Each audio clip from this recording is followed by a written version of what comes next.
kerajaannya di dunia maya. Jadi nggak ada istana. Dan itu harus ditindak. Makanya saya harus melapor ini supaya itu.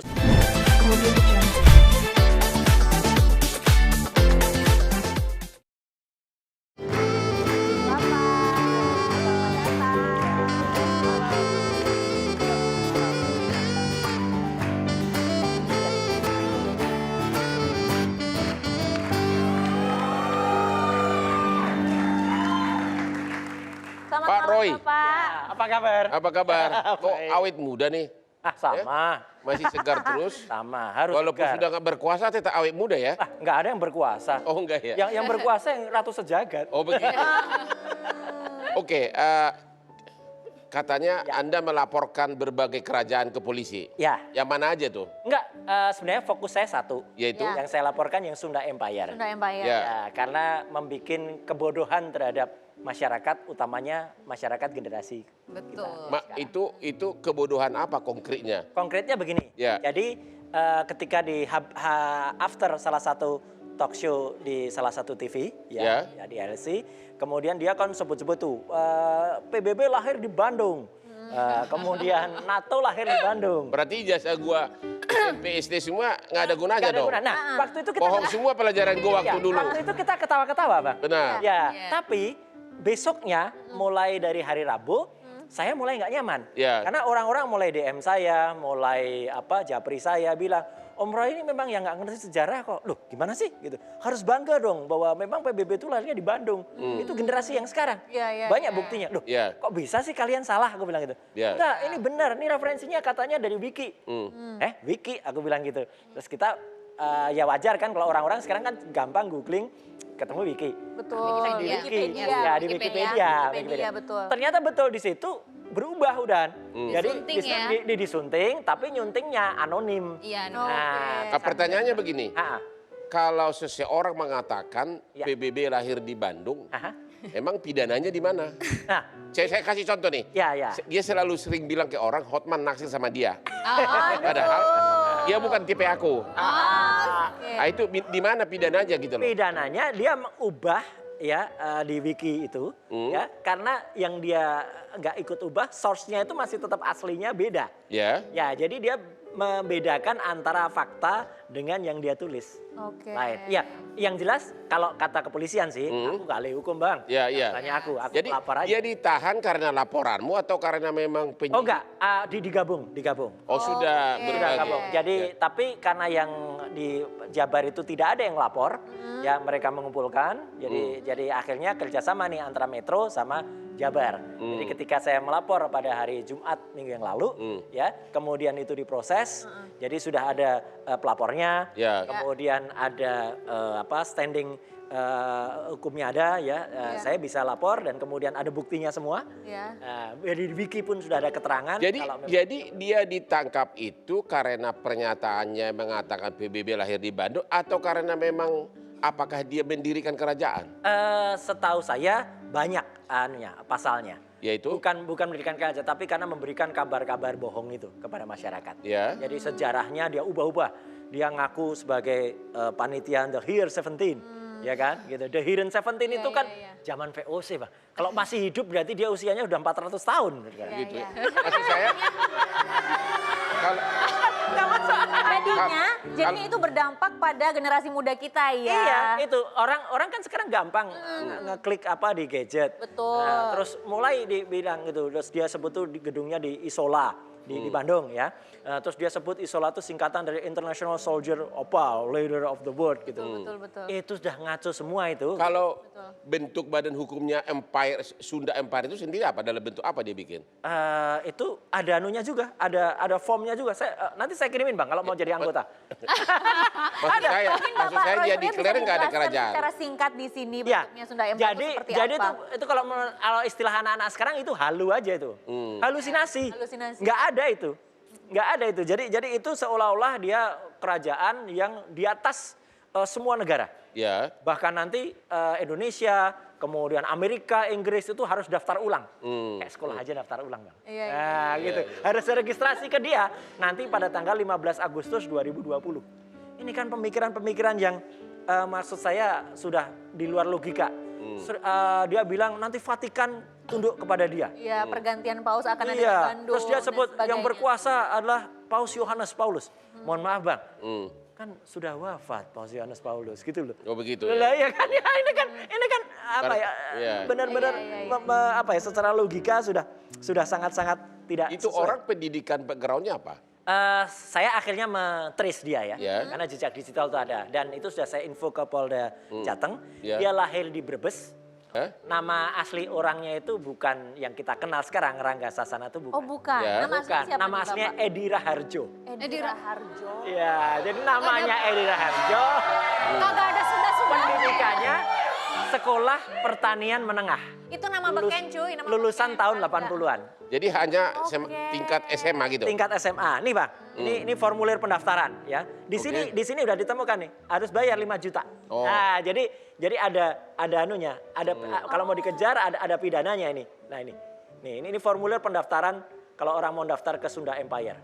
Ya, ini Dia suruh mendaftar sebagai warga negara atau sebagai anggota klub? sebagai anggota panitia Sunda Empire yang nanti akan menguasai dunia. Sebentar. Kan dibilang anggota dari Sunda Empire sendiri itu mencapai 1.000 orang dan katanya Ya. sudah menyebar sampai ke Aceh. Itu semuanya bayar 5 juta atau hanya petinggi-petingginya aja? Saya kurang tahu, itu Oke. bagian dari kepolisian untuk melakukan. Oke. Berarti ada kemungkinan akan disidik dugaan penipuan begitu? Ya, pasti ke sana. Sama seperti keraton Ratu Agung Sejagat yang Ya, ada di benar. Purworejo, Toto sama Fani Amin. Lagi pula sudah pembodohan masyarakat kalau ya, begini ya. kalau saya concernnya di situ, dia betul. udah mengubah hal yang tidak benar, ya, kemudian membuat kita sesat logika, ya, dan tambah lagi buktinya itu, ya, artinya. Yang sudah mendaftar udah berapa anggotanya? Ada data nggak? Saya belum dapat update ya, Ya. tapi yang jelas ketika kumpul di Isola itu ada kali 200 orang aja ada. Kerajaannya sendiri dalam bentuk model rumah perumnas atau Dalam- gedung mewah atau apa gitu loh? Kerajaannya di dunia maya. Jadi nggak ada bentuk Nggak ada istana? istananya Dia- atau apa gitu Dia ya? bilang gini, kalau kita lihat rekamannya, istananya itu yang istana-istana sekarang itu semua. Oh, punya dia gitu. Iya, punya dia. Tanya nggak apa dia masih saudara atau ada kenal sama Berbi Kumalasari gitu? Itu yang penting ditanyain. Bisa jadi loh. Bisa jadi loh. Ya harusnya ajak si Berbi Kumalasari di sini. Siapa tahu mereka saling kenal gitu loh. Ya kan? Tapi ada yang bikin saya penasaran nih Pak Roy. Pak Roy waktu itu beberapa waktu yang lalu sempat menyebutkan bahwa Sunda Empire ini atau kemunculan kerajaan-kerajaan fiktif ini hanyalah wayang belaka. Ya. Ada sesuatu di balik isu ini. Betul. Boleh dijelaskan nggak sih? Ya, maksud dari sebelumnya pernyataan ya ini bukan suudon ya, tapi Ya. sebelumnya kan kita akhir tahun yang lalu tuh banyak kasus yang sebenarnya lebih gede Ya. yang harus diselesaikan dan itu benar-benar merugikan masyarakat. Betul. Misalnya kasus Jiwasraya, Ya. ya, kerugiannya 16,7 triliun. Ya. Ya, kasus Asabri, Jiwasraya 13,7. Kasus Asabri yang antara 10 sampai 16 triliun. Ya. Ya. Kemudian ada kasus orang KPU ketangkep sama KPK. Ya. Melibatkan partai penguasa. Nah, Yes. kalau itu penguasa beneran Bang, kalau tadi Oh, saya iya, bilang benar. penguasa. Nah, itu kan seolah-olah kan kemudian dengan adanya keraton-keraton ini hilang kan? Nah, Jadi masuk Iya, kamu pengalihan isu ada gitu ya. indikasi motivasi politik di sini. saya lepas dari itu, Bang. Ya. Saya hanya ingin agar masyarakat tuh cepat berpikir logis lagi. Ya. Jadi saya bantu kepolisian untuk menyelesaikan ini. Makanya ketika tweet saya yang terakhir, saya bilang, udah urusan keraton-keraton selesai, ayo kita fokus kepada orang yang harus kita cari. Misalnya Harun Masiku. Nah, gitu. Jadi supaya clear gitu. Wah ini saya masih fokus kepada. Jadi menurut analisamu, si Rangga ini murni karena kehaluan pribadi atau ada tumpangan politik di belakangnya? Ada skenario. Karena kalau kita rekam jejaknya, saya ngomong apa adanya. Rangga ini kalau teman-teman bisa search di zaman dulu, dia pernah berfoto atau pernah ceramah dengan menggunakan surban. Ya. Wah, dia cerita soal pembakaran bendera. Ya, waktu itu. Dia masuk organisasi terlarang masuk itu. Ya. Yang sekarang udah dibubarkan oleh pemerintah. Terus dia pernah ceramah agama, ya. Oh, dia bagi-bagi terus disalamin, dicium-ciumin gitu di Ya. agama. Terus dia pernah ada di gong perdamaian di Jawa Timur. Benar. Wah, dia memukul gong perdamaian gitu. Iya, iya, Terus iya. dia sekarang ganti lagi, metamorfosis lagi jadi seorang Letnan Jenderal NATO, Bang. NATO. No action task only tapi. Tapi apakah waktu yang lalu Ya. itu ketika dia pakai sorban dan segala macamnya itu juga ada pengalihan isu? Enggak, waktu itu kan ada lah, Bang Hotman juga tahu lah. Ada orang-orang yang memang punya waham seperti ini. Artinya punya waham kebesaran, punya meledak-ledak. Nah, ini ada yang bisa memaintain orang-orang ini diambil, dikendalikan lah sekalian biar gampang. Jadi feeling kamu ada terkait dengan motivasi politik? Ada, kalau saya karena kebetulan saya dulu pernah di Komisi 1, mitra kami dulu adalah juga Badan Intelijen Negara. Ya mainan-mainan kayak gini, Kalau gitu saya mau tanya balik, waktu Anda masih menteri dengan partai Anda waktu itu partai berkuasa, apakah juga ada cara-cara seperti itu? Sama sekali tidak, alhamdulillah tidak. Yakin. Ya, karena waktu itu misalnya ini agak politik lagi ya. Karena misalnya waktu itu ada kasus Senturi gitu misalnya, Bang Senturi. Pemerintah waktu itu zaman Pak SBY membiarkan mau dipansuskan, mau enggak, mau diapain, maka dibuka selepas sampai ada kenaikan BBM, ada yang sampai nangis-nangis Bombay itu, Bang. Itu aja dibiarin gitu. Tapi sekarang kan mau dipansus saja susah, dihambat dengan berbagai, ada panja, ada gini gitu. Jadi sampai dengan pikiran kalau ya alhamdulillah dulu tidak ya, dan mohon pola-pola semacam itu nggak dilakukan lagi sekarang. Begitu ya. Iyalah. Jadi Oke, kan sekarang ini kan banyak masyarakat tidak pakai otak, ya, investasi bodong di mana-mana. Tinggal beli di rumah makan Padang. Ada yang dia yang masang iklan, tapi malah yang punya lapak yang harus bayar. Gitu kan? Iya. Cuma 8 juta dapat Fortuner. Ini semua, ini apa ini? Kebodohan atau memang Banyak halusinasi ini fenomena semua nih? seperti Kalau ini sih memang ada keinginan orang itu yang tidak masuk akal tadi. Dan orang kita tuh kan seneng ya, gitu. Misalnya adalah dikasih, oh ini tentang harta karun gitu. diiming-imingi gitu ya. Saya harap nanti Abang ngobrol dengan ahli sejarah lah soal ini ya. Ada harta karun Bung Karno, harta karun revolusi, dana disimpan di Swiss ribuan triliun. Orang kayak gitu tuh masih aja percaya gitu loh. Padahal itu kan sebenarnya nggak mungkin. Dan celakanya lagi, kalau kita ingat dengan segala hormat, Bang, levelnya bukan hanya level masyarakat. Pernah ingat nggak dulu ada menteri yang gali-gali harta karun di Istana Batu Tulis. Ya. Ya itu levelnya sudah level menteri loh. Masih Batak gimana dong Batak? Pak Roy dan juga Mas JJ, saya pengen tahu. Sama-sama usia kok, Mas Roy aja deh. Oh gitu, sama. Iyalah, masa tua Soalnya Pak banget. Roy kan gumisan. Jadi Ya yang udah, gumisan bisa tuh cukup. biasanya identik dengan sugar daddy, udah daddy gitu loh. Oke, Ya nggak ya. sih? Saya pengen tahu, dengan munculnya kerajaan-kerajaan ini, akhirnya kita jadi bertanya-tanya sebenarnya apa sih keinginan mereka yang mendirikan kerajaan-kerajaan ini? Ya. Pengen apa gitu? Tadi kan udah dijawab juga sama Mas JJ ya. Pandangan beliau saya kira lebih tepat ya, karena orang sejarah dan juga belajar tentang sosiologi dan lain sebagainya. Saya melihatnya kalau dari sisi komunikasi, bisa jadi orang-orang semacam ini tuh khawatirnya, saya selalu bilang, khawatirnya ini sekadar wayang. Jadi wayang yang ada yang menggerakkan, yaitu ada dalangnya. Tadi kita bahas Ya, jadi semoga itu terjadi. Tapi sebenarnya kalau saya lihat ada sisi positifnya juga ada, Bang Hotman. Saya mencoba ambil positifnya. Positifnya adalah beberapa waktu yang lalu kan bangsa ini kan agak terbelah ya. Gitu, artinya ada orang bilang, oh ini kelompok sana, kelompok sini. Sebut aja kelompok cebong sama kelompok kampret lah. Nah, dengan ini kita jadi punya common enemy. Kita jadi punya musuh bersama. Nah, kalau ini memang tujuannya untuk mempersatukan bangsa, nggak apa-apa. Gitu. Tapi jangan lama-lama gitu loh. Gitu. Jadi sebaiknya pemerintah mensikapinya gimana? Memang harus kemudian mempersatukan bangsa ini. Kemudian kalau tidak benar itu harus diluruskan. Kemudian merawat apa-apa sejarah, situs-situs sejarah, termasuk juga kerajaan yang sudah ada dan terbukti kebenarannya. Pak JJ, tadi beliau bikin gosip baru. Katanya diduga ini ada konseptornya. Seolah-olah itu mengalihkan yang lagi viral. Anda sebagai ahli sejarah bagaimana? Setuju nggak? Jadi seolah-olah ada motivasi politik, benar nggak itu? Enggak, kalau menurut saya dalam perjalanan sejarah kita tuh menunjukkan hal-hal seperti ini tuh sudah sering. Ya sudah sering dan lebih merupakan cerminan dari. Roy ngomong itu gara-gara dia sekarang tidak partai berkuasa atau apa? Karena dia politisi, Bang. Dan tidak berkuasa sekarang soalnya. Benar nggak? Dan Bang Roy itu sebagai politisi. Sejarawan beda nih ya. Ya maksud saya gini loh, sebenarnya perilaku dari Sunda Empire dan kawan-kawan ini ugal-ugalan sekali kan. Sangat ugal-ugalan. Tapi apa itu tidak mencerminkan ugal-ugalannya negara? Nah, ini sama aja sebenarnya. Iya, Ujung-ujungnya politik negara juga. bisa ugal-ugalan bikin hoax. Mereka bisa ugal-ugalan juga bikin hoax. Memang kapan negara ugal-ugalan? Oke, apakah ini ancaman bagi negara kalau dibiarkan atau tidak? Ya, Dari sebenarnya- segi sejarah, nah, udah ini- pernah nggak ada kejadian sehingga menjadi masalah serius? Apa yang ditakutkan dalam catatan sejarah Indonesia? Ya, selalu didekati mereka ini sebagai gerakan yang seolah-olah ingin melakukan makar. Tapi menurut saya, di dalam sejarah kita, di keraton-keraton Jawa itu selalu ada tempat untuk hal yang ugal-ugalan. Hal yang ajaib-ajaib, hal yang nyeleneh-nyeleneh. Dan biasanya tuh di keraton-keraton mereka dipelihara dan punya namanya Polowijo. Ya. Jadi orang-orang cebol, orang-orang cacat, orang-orang albino itu Berlucu-lucuan. dipelihara, bos.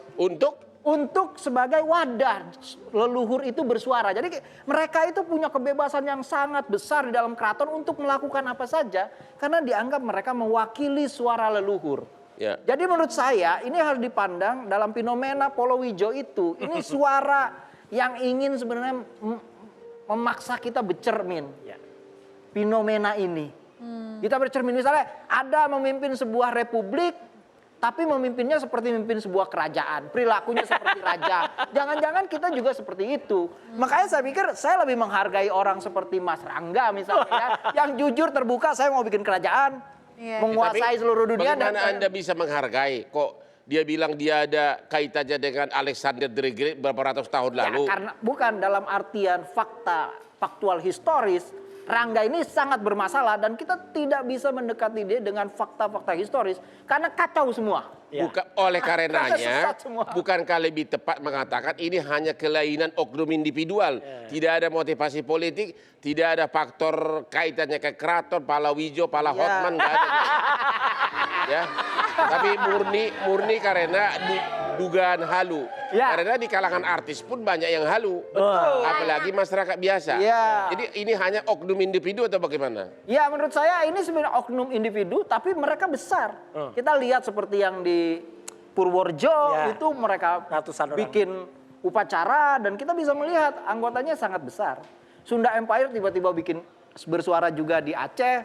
Jadi dia sebenarnya kalau bukan Polowijo paling nggak dia memaksa pala kita berpikir. Ya itu berpikir apa? Ya kita berpikir ini fenomena apa? Kok sampai Menurut Anda fenomena muncul? apa? Ini Sebagai ahli sejarawan. fenomena keresahan sosial karena tekanan hidup yang Tadi semakin ya, baik lagi. Oh begitu. susah bang. gitu. Susah sekali bang. Tapi yang bisa saya simpulkan dari ini semua, semakin berkembangnya zaman, semakin berkembangnya teknologi, ada plus ada minusnya. Plusnya adalah kita bisa mengakses informasi dengan cepat dari mana saja. Minusnya adalah ketika kita telan itu mentah-mentah tanpa mencari tahu kebenarannya jadi seperti ini banyak. Dan yang sekali lebih bahaya kalau gitu. kan ada 4 golongan. Kalau dia ngerti tapi tidak sopan itu lebih tidak berbahaya daripada dia ngerti dia tidak ngerti dan tidak sopan. Iya, Ya kan gitu. Tapi yang bagus orang yang ngerti dan sopan. Itu yang paling bagus. Tapi kan ada orang yang manfaatkan kayak gini, dia bisa memutar balikan sejarah, bisa kemudian belokkan dan celakanya kalau ada orang yang percaya. Maka sekali lagi ya kita perlulah orang-orang yang bisa bicara panjang tentang sejarah kayak Pak JJ Rizal ini, kemudian juga yang meluruskan ini. Baik, yang terakhir nih Mas JJ dan juga Bapak Roy Suryo, pesan-pesan dong untuk teman-teman di luar sana, generasi-generasi muda kita supaya tidak mudah menelan informasi mentah-mentah. Saya pikir yang pertama kita harus mendekati masalah ini dengan lebih bijak. Dengan melihatnya sebagai fenomena kultural, kebudayaan begitu ya. Bukan fenomena yang sekedar didekati apa-apa dengan fenomena ketakutan. Seolah-olah ini ingin pemberontakan. Dan menurut saya juga ini pesan sekaligus untuk kita bercermin begitu ya. Agar kita lebih menengok sebenarnya di grassroots itu ada masalah apa sehingga muncul fenomena ajaib seperti ini. Cambuk ya. Kalau dari Bapak Ya, Roy sendiri, saya tetap melihat meskipun ini tidak seudon ya, tetapi artinya adalah munculnya kayak gini ini bisa jadi karena sebenarnya ada masalah besar di Indonesia, masalah korupsi, masalah penyelewengan uang, dan itu harus ditindak. Makanya saya harus melapor ini supaya itu selesai ya ditangani secara hukum karena memang sudah ada fakta hukumnya dia tindak pidananya ya masuk dalam pasal-pasal entah ITE, entah pembohongan dan lain sebagainya, dan supaya masyarakat bisa kembali lagi mendapatkan haknya, baik hak mendapatkan sejarah yang benar atau hak mendapatkan uang dia yang dikorupsi atau dibawa lari oleh oknum-oknum itu. Oke, baik. Terima kasih Bapak Roy Suryo. Makasih Mas JJ. Sebelum kita tutup acara malam hari ini ada quotes dari Pak Bos Hotman Paris Hutapea. Silakan Pak Bos. Sabar. Pesan dari Hotman Parisot setelah melihat kejadian belakangan ini, banyak investasi bodong, banyak kerajaan bodong, banyak pasangan bodong, banyak suami bodong. Satu-satunya kuncinya hanya satu, pakai akal sehat, Bu. Pakai akal sehat dalam bermasyarakat, terutama pakai akal sehat dalam memilih pasangan.